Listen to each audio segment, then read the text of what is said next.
Tamil Nadu chief minister Vijay വലിയൊരു അത്ഭുതമായി മാറുകയാണ്.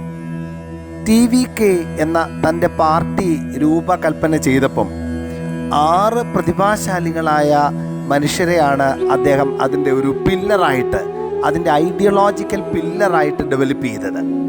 ഒന്നാമത്തത് അംബേദ്കർ തന്നെയാണ്.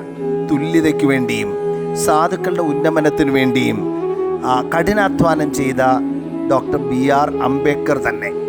രണ്ടാമത് വേലു നാച്ചിയാർ, ഫ്രീഡം ഫൈറ്ററാണ്. സ്ത്രീകളുടെ ഉന്നമനത്തിനു വേണ്ടി ശക്തമായ മുന്നേറ്റങ്ങൾ നടത്തിയ, വലിയ പോരാട്ടങ്ങൾ നടത്തിയ തമിഴ്നാടിൻ്റെ ഏറ്റവും പ്രിയപ്പെട്ട സ്വാതന്ത്ര്യ സമര സേനാനി.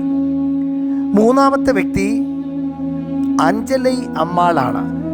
പ്രമുഖ ഗാന്ധി ഫോളോവറും സോഷ്യൽ ആക്ടിവിസ്റ്റുമായ ഈ ധീര വനിതയെയും ഈ പാർട്ടിയുടെ ഫൗണ്ടിങ് പില്ലറായിട്ട്, താത്വിക അടിസ്ഥാനമായിട്ട് സ്വീകരിച്ചിരിക്കുന്നു.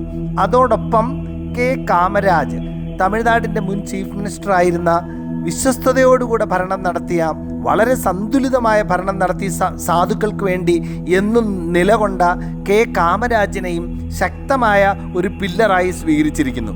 ഇവയോടൊപ്പം ഏറ്റവും പ്രധാനപ്പെട്ട ഒരു വ്യക്തിയാണ് തിരുവള്ളുവർ. അദ്ദേഹത്തിൻ്റെ വരികളാണ് TVK പാർട്ടി മുദ്രാവാക്യമായിട്ട് സ്വീകരിച്ചിരിക്കുന്നത്. എല്ലാവരും തുല്യരായി ജനിക്കുന്നു എന്നുള്ള ശക്തമായ ഒരു സന്ദേശം തിരുവള്ളുവറിൻ്റെ കരങ്ങളിൽ നിന്നാണ് സ്വീകരിച്ചിരിക്കുന്നത്. അങ്ങനെ ശക്തരായ കഥാപാത്രങ്ങളെ, സമൂഹത്തിൽ വലിയ മാറ്റങ്ങൾക്ക് വേണ്ടി നിലകൊണ്ട, മൂല്യങ്ങൾക്ക് വേണ്ടി നിലകൊണ്ട ചില കഥാപാത്രങ്ങളുടെ ആശയങ്ങളെ സ്വാംശീകരിച്ചുകൊണ്ട് അതിനെ ആശയത്തിൻ്റെ ഒരു സൗധം പണിതുയർത്തുന്നതിന് വേണ്ടി പില്ലറായിട്ട് ഇവരെയൊക്കെ സ്വീകരിച്ചുകൊണ്ടാണ് വിജയ് മുന്നേറുന്നത്. അത്ഭുതങ്ങൾ നമുക്ക് പ്രതീക്ഷിക്കാം. അത്ഭുതങ്ങൾ സംഭവിക്കുക തന്നെ ചെയ്യുമെന്ന് നമുക്ക് പ്രാർത്ഥിക്കാം. മാത്രമല്ല, ഈ വലിയ ഒരു മാറ്റത്തിൻ്റെ കാറ്റ് ഈ ലോകത്തെങ്ങും ആഞ്ഞു വീശട്ടെ. പ്രത്യേകമായിട്ട് ഇന്ത്യ മഹാരാജ്യത്തിൽ വലിയ നന്മയുടെ ഭരണകൂടങ്ങൾ, ജനങ്ങൾക്ക് വേണ്ടി നിലപാടെടുക്കുന്ന, ജനങ്ങളെ ഉന്നമനത്തിലേക്ക് നയിക്കുന്ന, ജനങ്ങളെ ശാക്തീകരിക്കുന്ന പുതിയ നിലപാടുകൾ വളർന്ന് വരികയും ചെയ്യട്ടെ. നല്ല ആശംസകൾ.